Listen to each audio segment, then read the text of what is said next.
السلام علیکم جی، میں نجم الحسن باجوہ ہوں اور اس وقت ہم وزیر اعظم آزاد کشمیر صاحب کے ساتھ بیٹھے ہیں. سردار تنویر الیاس خان صاحب ہمارے ساتھ موجود ہیں اور دو تین بڑی اہم چیزیں ہیں اس وقت جو ہم نے ان کے ساتھ شیئر بھی کرنی ہے اور کچھ چیزیں ان سے پوچھنی بھی ہیں. سردار تنویر الیاس خان صاحب کو کون نہیں جانتا، اس کی وجہ ان کی لائلٹی عمران خان صاحب کے ساتھ.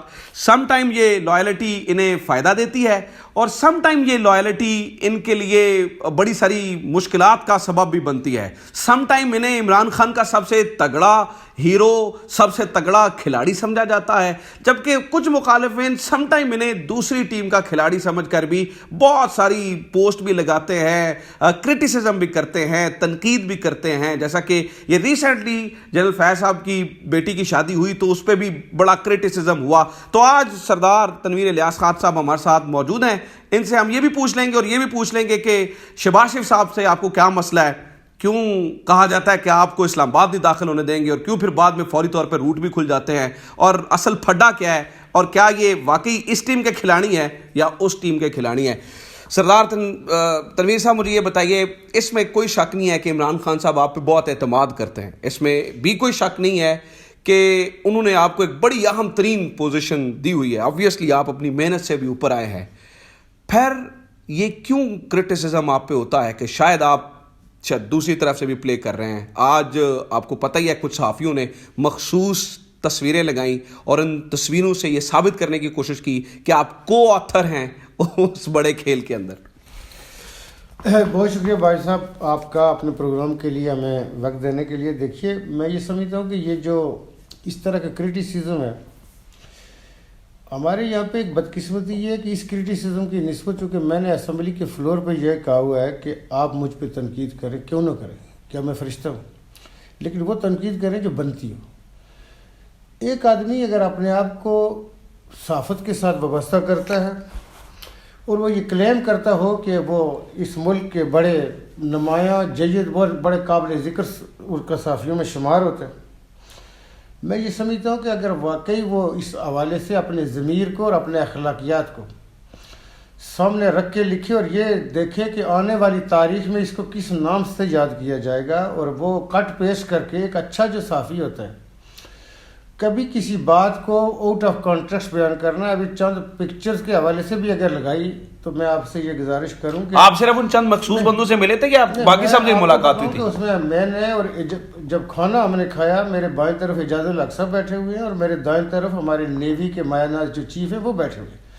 اب کسی چیز کو نگیٹ کر رہا ہے کیونکہ اعجاز الحق صاحب کے ساتھ میری بہت پرانی نیاز بنتی ہے، بہت اچھا مطلب ہمارا تعلق ہے اس خاندان کے ساتھ.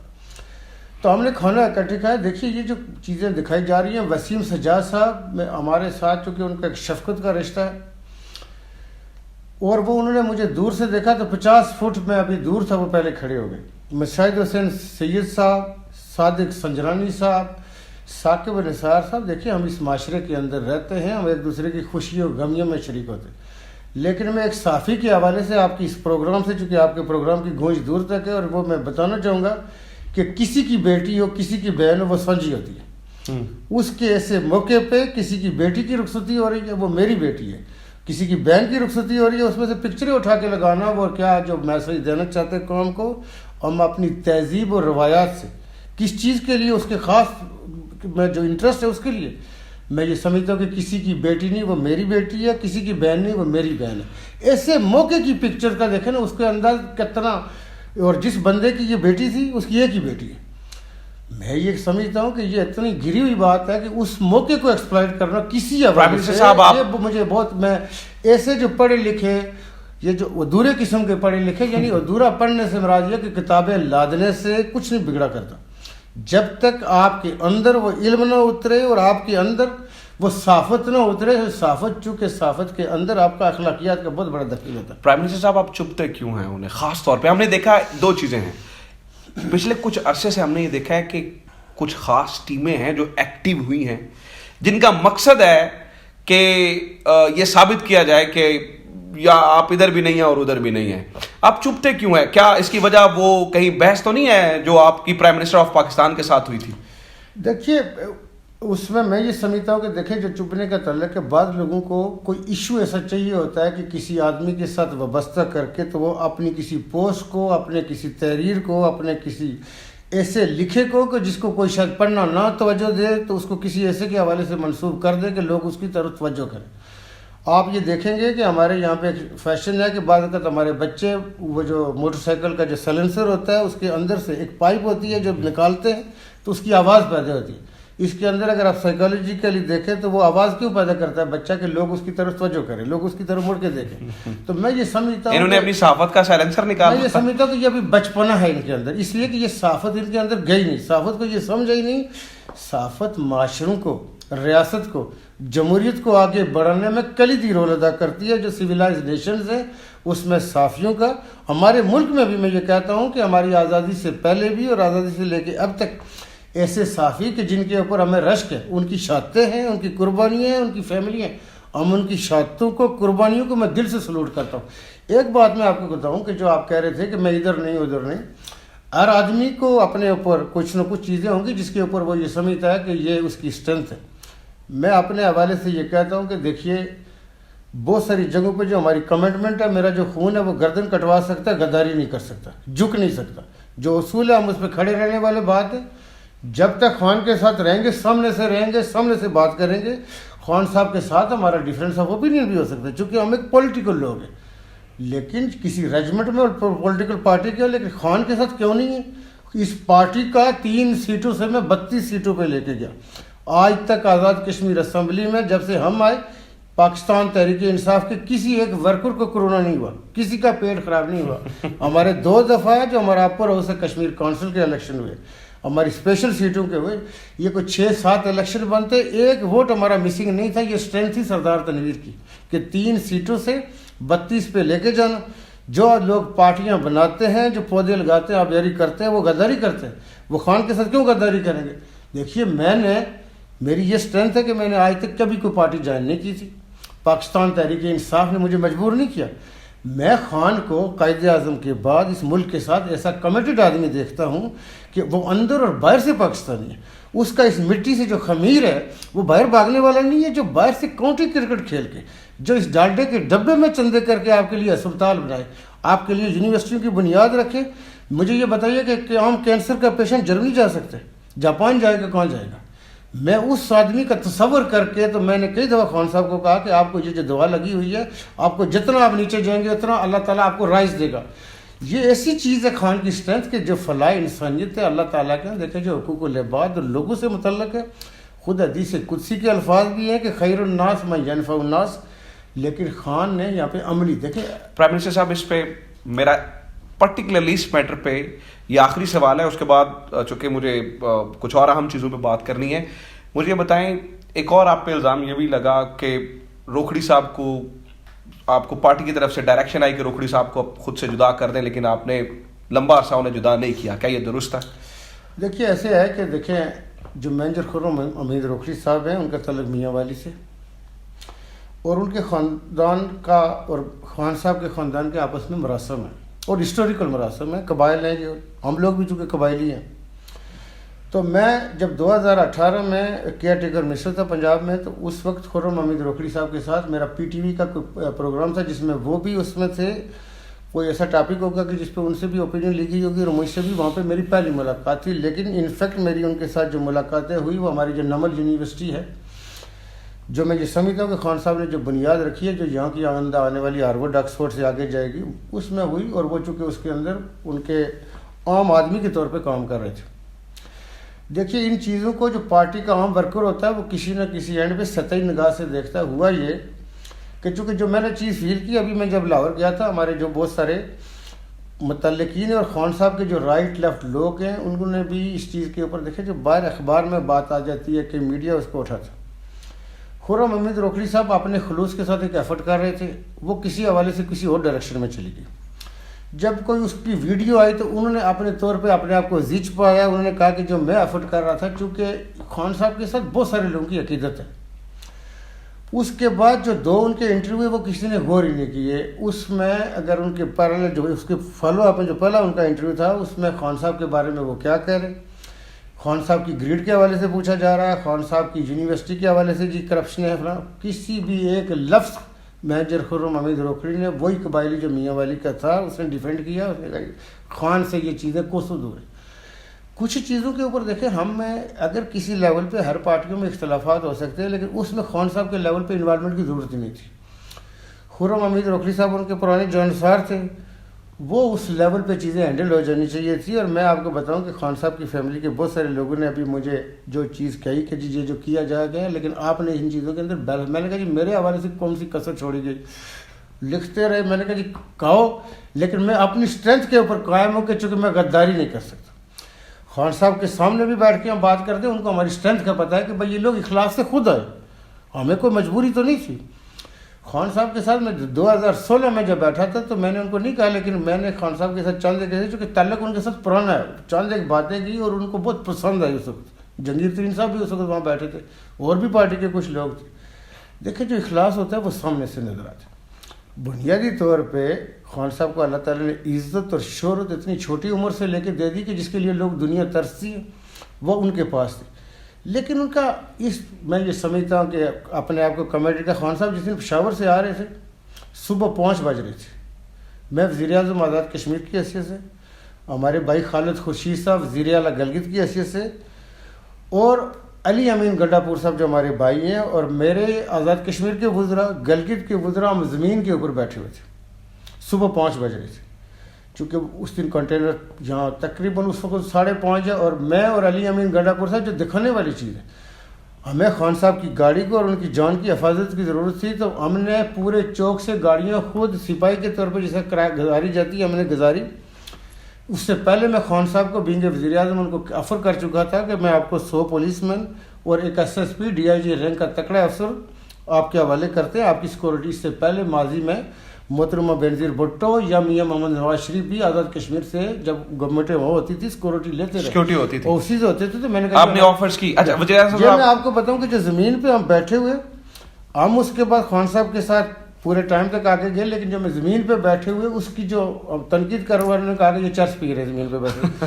اب آپ یہ دیکھیے کہ جو خان صاحب کے ساتھ اگر آپ کی عقیدت یا لگاؤ نہیں ہے تو آپ کیوں بیٹھیں گے؟ وزیر صاحب آپ کی بات درست ہے, جب کال آئے گی آپ کی بات درست ہے, پولیس نے کلیئر کر کے وہاں لے جانا ہے. وزیر صاحب آپ کی بات بالکل درست ہے. اب میں آپ کا جواب صرف ہاں یا نہ میں چاہتا ہوں اس سوال کا. مجھے صرف ہاں یا نہ میں جواب دیجیے گا, کیا ابھی بھی آپ کے خان صاحب سے بہترین تعلقات ہیں؟ بالکل. دیکھیے میں آپ کو بتاؤں, اس لیے ایک عام آدمی, خان صاحب کیا چاہتے تھے کہ جی پاورز کو نچلی سطح پہ لے کے جائے. یہاں پہ اس دن خان صاحب نے کہا کہ یار یہاں تو میں کہتا رہا. میں نے کہا سر ہمیں کوئی سیکورٹی نہیں, کچھ نہیں, آپ کا جو ویژن اور نظریہ تھا ہم نے کام کے سامنے رکھا ہے. اور لوگ حکومتیں اختیار بھی دینے سے ڈرتی ہیں, پیسے تو آزاد کشمیر کے پاس ہے نہیں, لیکن ہم نے کہا جو ہے وہ دیں گے. ہم نے الیکشن آزاد کشمیر کی تاریخ کے پرامن ترین الیکشن 32 سالوں بعد ہم دوبارہ یعنی کہ عوام کے ساتھ گئے اور فریش مینڈیٹ لے کے آ گئے. حکومت ڈرتی ہے چونکہ حکومت کے ساتھ لوگوں کی گریوینسز ہوتی ہیں کہ یہ ہوا وہ نہیں ہوا. ہم نے ثابت کیا کہ جو ہم نے گین کیا, چونکہ ہم نے صرف مظفر آباد ڈویژن میں 9 سیٹیں مظفر آباد ڈویژن کی اسمبلی کی, 3 اضلاع ہیں اور اس میں سے 6 آ رہی تھی, 3 جیتی تھی. میں نے حلقہ وائز خان صاحب کو بتایا, اسد عمر صاحب کو بتایا کہ ایچ حلقے میں اس وقت آپ کے لیے جو بہت بڑی انٹرسٹنگ ہے, آزاد کشمیر کی تمام بڑی لیڈرشپ اپنی یونین کونسل سے ہرائی. ہم نے PMLN کے جو صدر ہیں ان کو یونین کونسل ہرائی. ہمارے فیصل راٹھور صاحب ہے پیپلز پارٹی کے, ان کی وارڈ ہروائی. میں آپ کو کس کس کا بتاؤں کہ چوک کے چودھری یاسین صاحب کو ان کی یوسی ہروائی. اور جو میرا کانسٹیٹنسی ہے باغ میں آپ کو بتاؤں کہ وارڈوں سے بھی پیپلز پارٹی اور PMLN کا سوایہ کر دیا گیا. 9 کی 9 یوسی ہم نے جیتی, 8 ہماری ڈکلیئرڈ ہو چکی ہے. ایک جو روکی گئی ہے وہ 32 ووٹوں سے 5ویں دن ڈکلیئر کی گئی ہے. ابھی اس کا ٹرائبونل میں نہیں, اس میں تو بہت بہترین رزلٹ ہے. اس میں کوئی یہ یعنی کہ ہماری لوگوں کے سامنے جو ہمارا خان صاحب یعنی کہ پرائم منسٹر صاحب, خان صاحب آپ کی پرفارمنس سے خوش ہیں, اس لیے آپ کے ساتھ ہیں. میں آگے بڑھتا ہوں. مجھے یہ بتائیں, ایک پرابلم ہوئی آپ کے اور وزیر اعظم پاکستان کے درمیان, اس پہ باس تقریباً پورے پاکستان نے آپ کا ساتھ دیا اور وہ آپ کے ساتھ کھڑے ہو گئے کہ کسی کو یہ حق نہیں پہنچتا ہے کہ وزیر اعظم آزاد کشمیر کے ساتھ اس طرح سے بات کی جائے. اور جو جس طرح سے گارڈز نے جو رویہ رکھا, وہ پورے پاکستان نے آپ کے ساتھ آواز بلند کی. صرف جاننا میں یہ چاہتا ہوں کہ اس کے بعد مجھے پتا چلا ہے کہ آپ کے لیے بہت مشکلات پیدا ہوئی ہیں, آپ کے فنڈز رک کے جا رہے ہیں، اور مجھے یہ بھی پتہ چلا ہے کہ آپ بحیثیت وزیر اعظم آزاد کشمیر کچھ احتجاج کی بھی بات کر رہے ہیں۔ نہیں، اصل میں یہ جو ہمارے ساتھ احتجاج کا جو ہوا، یہ جب پی ایم ایل این کی حکومت آئی یہاں پہ، اس میں بھی ایک ایسا پہلو ہے کہ پاکستان تحریک انصاف نے 2 علاقے جو آپ کے ڈپرائیوڈ ہیں، جو اپنے کل بجٹ کا ترقیاتی کا 2 سے 3% خرچ کر رہے ہیں، جبکہ ہمارے صوبے جو ہے وہ 20 سے 22% خرچ کرتے ہیں، جو کہ ان کے پاس گنجائش ہوتی ہے۔ آزاد کشمیر اور گلگت 2 سے 3% ترقیاتی خرچ کرتے ہیں، باقی غیر ترقیاتی ہوتا ہے۔ تو اس میں یہ تھا کہ انہوں نے، خان صاحب نے 370 ارب گلگت کے لیے دیے، اور 500 ارب انہوں نے ہمیں کمپین کے دوران کہا کہ جی آپ اناؤنس کریں، ہم آپ کو دیں۔ جب ہماری گورنمنٹ آئی تو خان صاحب اور جو ہمارے یہاں پہ اس وقت وزراء تھے جو اسپیشلی فائنینس والے، انہوں نے کہا جی آپ اپنے پہلا 100 ارب کا پروجیکٹ جمع کریں۔ ہم نے عام آدمی کو ہوپ دلا دی، اس کو ایک آس دلا دی کہ تمہاری یہ چیز جو تمہارا خواب تھا نہیں ہو سکتی تھی، اب ہوگی، چونکہ عمران خان نے کہا۔ 100 ارب کا PC1 کر کے ہم نے وفاق میں جو ہمارا ادارہ اپنا پلاننگ اینڈ ڈیولپمنٹ کا، اس کے پاس جمع کرا، اس کے بعد یہ چیزیں ایکنک میں جاتی ہیں۔ اب خان صاحب کی حکومت ختم ہوئی اور جب PMLN کی گورنمنٹ آئی تو انہوں نے کیا کیا کہ وہ 500 ارب کا تو انہوں نے سیدھا ہمیں لیٹر لکھا کہ بھول جائیں، لیکن اس کے ساتھ انہوں نے کیا کہ ہمارے جو 15 ارب خرچ ہو چکے تھے، اگر کسی چیز پہ کٹ لگوانی ہو تو اس میں یہ ہوتا ہے کہ پہلے بتاتے، جس کے پاس کچھ ہے ہی نہیں تو اس نے خرچ کر دیا تو آپ وہ کیا کرے گا۔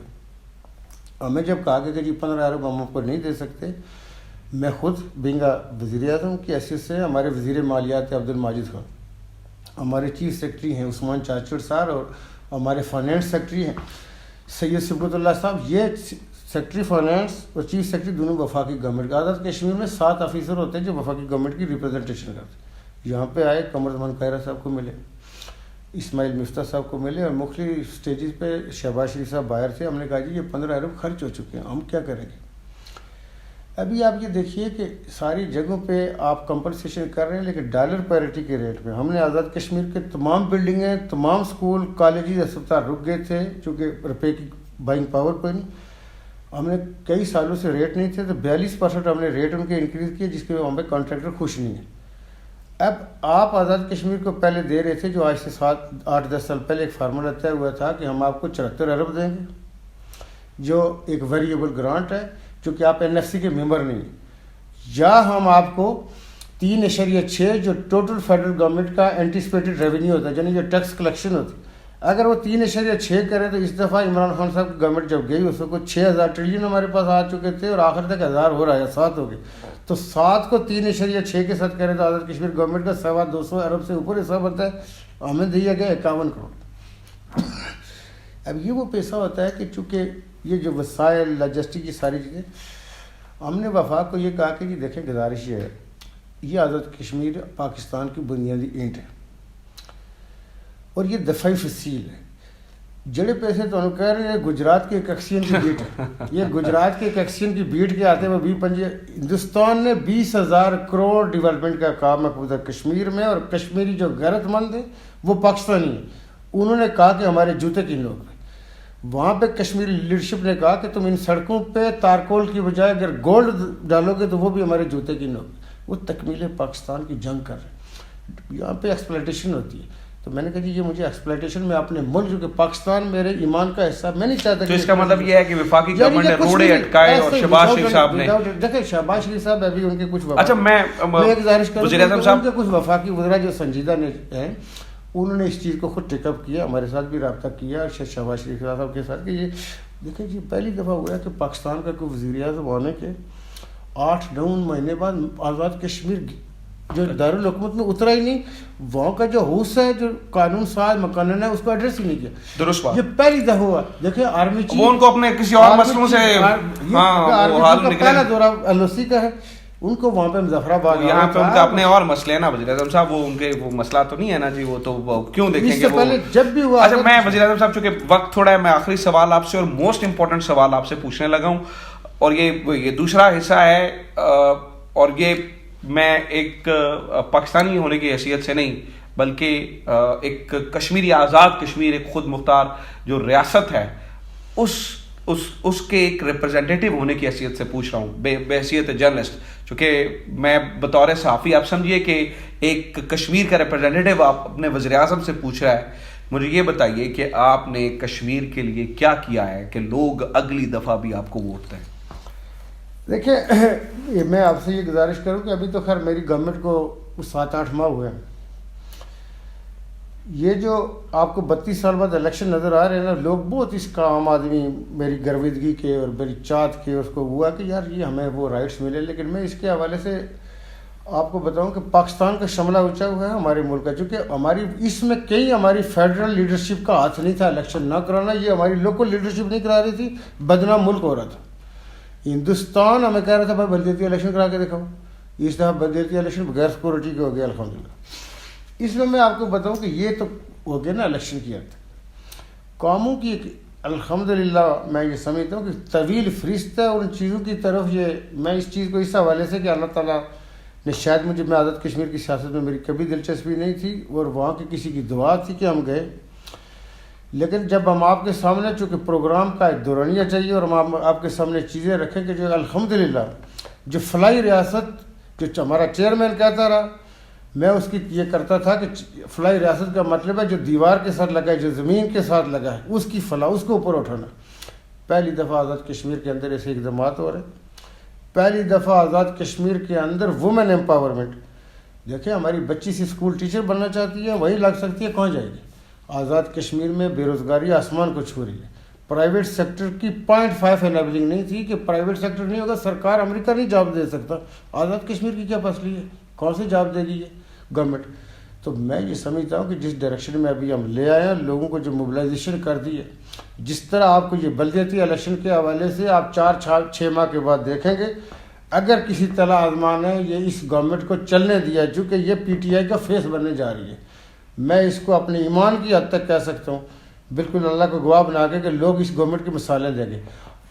آپ کو صرف یہ گزارش کروں کہ 75 سالوں میں 5,000 ٹیکس فائلر تھا، میں نے 5 ماہ میں 37,700 ٹیکس فائلر کر دیا. اچھا، 5,000 اور 37,700. آپ کے وہاں پہ ایک عام آدمی جو ادارے بنائے ہوئے ہیں، وہ ان اداروں کا کوئی رول آف بزنس ہی نہیں ہے. وہ چلائے گا کون، کرے گا کون؟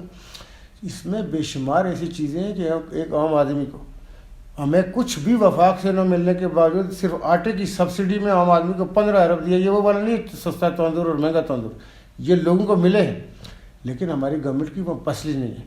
ہم نے کسی ایک ایریے کو نہیں چھوڑا کہ جس کے اوپر نہ صرف انڈسٹریلائزیشن کی طرف زعفران، آپ یہ دیکھیں کہ یا ایران میں کشمیر کی زعفران یہ تولے میں بکتی ہے، گولڈ اور چاندی تولے میں بکتا ہے. آپ کو دیکھیں گے کہ ہم آزاد کشمیر کے اندر زعفران کی ایسی ہم ہب بنانے جا رہے ہیں. چائے کا انتہائی پوٹینشیل ہے. مکئی اتنی مہنگی نہیں بکتی تو مکئی کم لگائیں، آپ زعفران لگائیں، آپ چائے لگائیں، جس کی آپ کو یہ ایسی مطلب قدور کراپس ہوتی ہیں کہ جو آپ کو فارن ایکسچینج دیتی ہیں. آزاد کشمیر میں اسکالرشپ یوتھ کے لیے ہم نے لونز کے پروگرام شروع کیے اور وومنس کے لیے. اس میں قوموں کی ایک طویل فہرست ہے. آپ جس قوم کا پنہ اٹھاتے جائیں گے، لیکن جو بنیادی چیزیں ہوتی ہیں نا، میں آپ کو بنیادی کہوں کہ ایک عام آدمی کو کہا کہ تم کسی گورنمنٹ سرونٹ کو سر نہیں کہو گے، ویسے عادت پڑی ہوئے تو کہہ دو لیکن نہیں کہو. لیکن گورنمنٹ سرونٹ پابند ہے کہ عام آدمی کو سر کرے. 75 ایئر سے اوپر والے ہر آدمی کو پینشن اس کے اکاؤنٹ میں ملے گی، چونکہ وہاں پہ ایسی جگہ ہیں جو سڑک نہیں ہے، کوئی ایسی جگہ ہے کہ وہ گھر نہیں رکھ سکتے. ادروائز میرا یہ تھا کہ ان کے گھروں میں ڈیلیور کرو. یہ 75 سال ہے. 65 سال کے اوپر کا کوئی آدمی ہے، جائیداد کا انتقال ہے، کوئی کام ہے، سرکاری ملازم اس کے گھر جا کے کرے گا. اچھا، عام آدمی یہ تو بڑا یہ تو ریاست پاکستان کو بھی اس پہ امپلیمنٹ کرنا چاہیے. اسموکنگ کے اوپر آپ کو ایک مزے کی بات بتاؤں کہ smoking Azad Kashmir 3rd schedule تھا، کوئی ڈیوٹی نہیں. ہم نے 200% اس کے اوپر ٹیکس لگا دیا. اس 200% کے نتیجے میں آزاد کشمیر گورنمنٹ کو 14 ارب کی انکم ہوگی اور تمام پبلک مقامات بین کر دیے گئے کہ اس کے اوپر اسموکنگ نہیں ہو سکتی. زبردست. اس میں آپ کے پاس ایک یہ وہ فریز آپ یہ دیکھیے کہ تمباکو کے اوپر پنجاب میں 300%، پنجاب کے اندر تمباکو لگاتے ہیں، آزاد کشمیر میں نہیں لگاتے.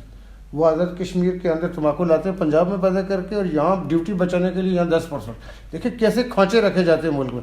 نقصان اوور آل ملک کا ہو رہا ہے. 10% کے لیے وہ لا کر ڈرائی کر کے پیک کرتے ہیں. ہم نے کہا جی آزاد کشمیر میں بھی 225% ڈیوٹی ہو. زبردست. پرائم منسٹر یہ صاحب، چیزیں ہیں کہ جس کی طرف پروگرام کا دورانیہ لمبا ہو گیا ہے، لیکن مجھے پتا ہے کہ آپ کے کاموں کی فہرست ہے جو بڑھتی چلی جا رہی ہے. بڑا زبردست کام اس وقت وزیر اعظم آزاد کشمیر کر رہے ہیں. پرائم منسٹر آف پاکستان سے بھی گزارش ہے کہ ان کے جو حقوق ہیں وہ ضرور دیے جائیں تاکہ ہمارا ہمسایہ ملک ہماری طرف انگلی اٹھا کے یہ نہ کہے کہ تم کس کشمیر کی بات کرتے ہو, پہلے جو کشمیر آپ کے پاس ہے اس کے حقوق تو پورے کرو. بہت شکریہ پرائم منسٹر صاحب, آپ کا بہت شکریہ. اجازت دیجیے, خدا حافظ. پاکستان زندہ باد.